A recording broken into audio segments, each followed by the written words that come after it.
Hey, salut à tous, c'est Maniaco Shonen et décidément j'adore Tweek et Craig. Ah oui, vraiment, mais on va voir ça tout en parlant de Corée du Nord, d'accidents et un tout petit peu de Handspinner. Oui, cette vidéo parle de Handspinner, mais non, quitte pas. Bon, tu sais quoi, j'envoie le générique et on en parle après. Ça te va? Ok, bah, on fait comme ça.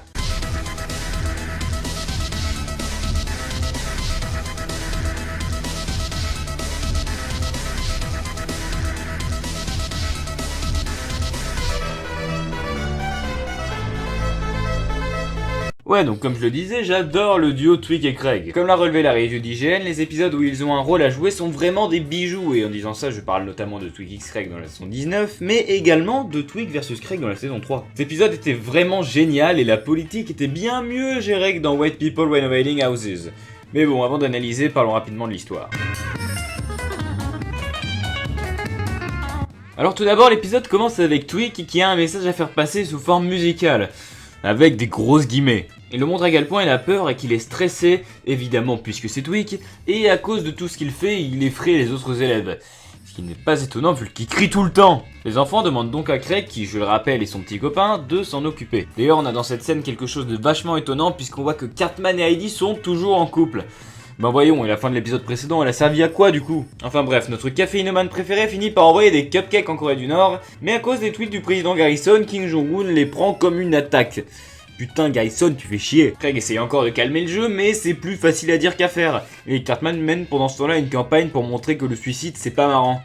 Ou c'est peut-être aussi pour attirer l'attention. Bon, oui, un peu quand même. Sans oublier les histoires d'enfants écrasés à cause de conducteurs distraits sur leur smartphone, qui est aussi vachement bien expliqué. Bon, on va commencer par parler de la continuité.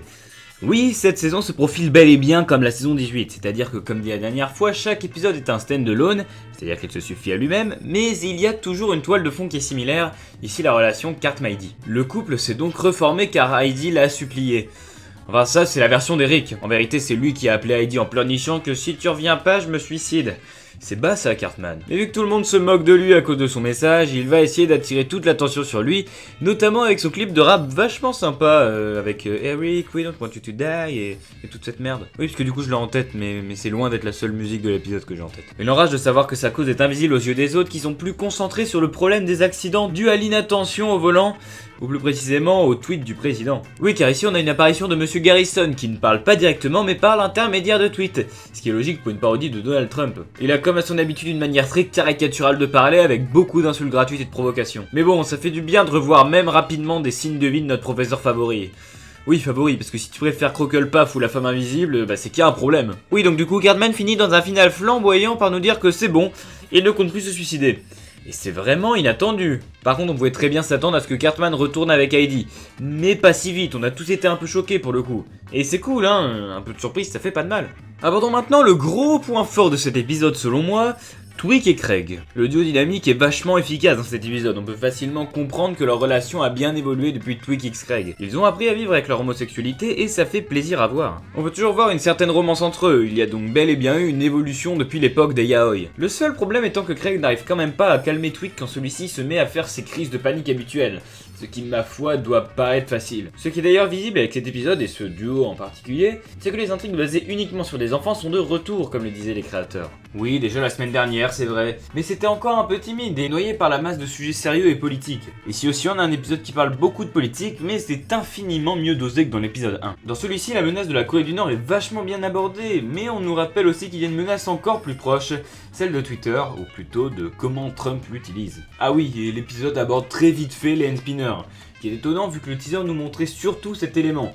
Mais de toute façon, je sais pas s'il y avait grand chose à dire vu que la mode est quand même passée assez vite. En tout cas, si un enfant de la ville avait besoin d'un objet anti-stress, et bah c'était forcément Tweek. Bon, il y a un élément que je n'ai toujours pas abordé depuis le début de cette vidéo et c'était vraiment compliqué de garder ça jusque là.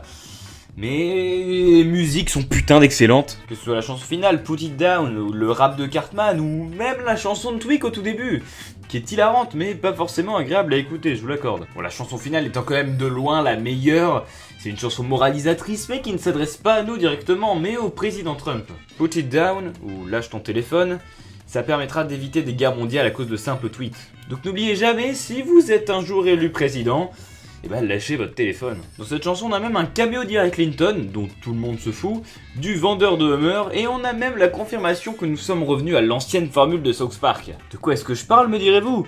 Vous n'avez pas forcément tilté pendant l'épisode vu que c'était assez discret, mais Kenny est mort. Oui, enfin bordel, ça fait depuis la saison 14, 4 ans. 4 ans putain. Il fait bel et bien partie des victimes du président, dans le sens où lui aussi a été écrasé à cause d'un conducteur qui n'était pas attentif. On n'a peut-être pas eu de espèce d'enfoiré, mais le fait est que Kenny est mort. La mort du premier enfant était quand même super violente, elle est même tournée comme une pub pour la sécurité routière.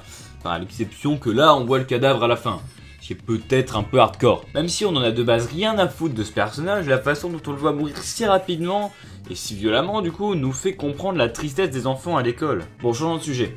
J'ai l'impression qu'il y a un message caché dans la scène de la grande roue. Pour moi, Craig est l'image des créateurs qui voudraient faire des épisodes tranquilles, avec moins de politique ou quasiment pas, mais Tweek et son téléphone représentent la réalité qui leur montre que hey, le président vient de tweeter une autre connerie. Il va probablement s'éloigner de la politique comme il l'avait dit, mais en 2017, les news ressemblent à de la pure folie. Et ils sont donc bien obligés d'en parler malgré eux. D'un autre côté, cet épisode montre aussi que les Américains sont plus fixés sur les États-Unis et la Corée du Nord, alors qu'ils devraient songer aux dangers plus immédiats de la vie quotidienne. Ah, et parlons d'une incohérence que vous n'auriez pas forcément remarqué. Le Whole Food Market. Pourquoi est-ce que j'en parle ? Eh bien tout simplement parce qu'on peut voir en zoomant que Cartman manifeste devant le Whole Foods. Sauf que si vous vous souvenez bien, à la fin de la saison 19, le magasin s'envole et disparaît. Donc c'est assez peu probable qu'il soit revenu entre temps. Verdict. Cet épisode était vraiment cool. Il y a de l'humour, des sentiments, des putains de chansons, un Cartman comme avant qui pense que tout doit tourner autour de lui. Non franchement cet épisode n'a pas à rougir face à ce qu'on appelle le South Park du bon vieux temps en member. La critique n'était pas laissée de côté, la fin était géniale, enfin bref c'était super. Et j'espère que ça continuera comme ça pour la suite. Et puis bon, si on réfléchit bien, d'une certaine façon, en 2017, on est tous un peu tweak. Voilà, c'est la fin de cette review flash, j'espère qu'elle vous a plu. Elle était moins longue que la dernière, mais en même temps, tenir longtemps, c'est plus facile quand on a du négatif. Ce qui est plutôt rare dans cet épisode. Je remercie encore South Park TV pour faire une VOSTFR à l'épisode, le lien étant dans la description. Et sur ce, je vous dis à la semaine prochaine pour l'épisode 3. Bye tout le monde, salut!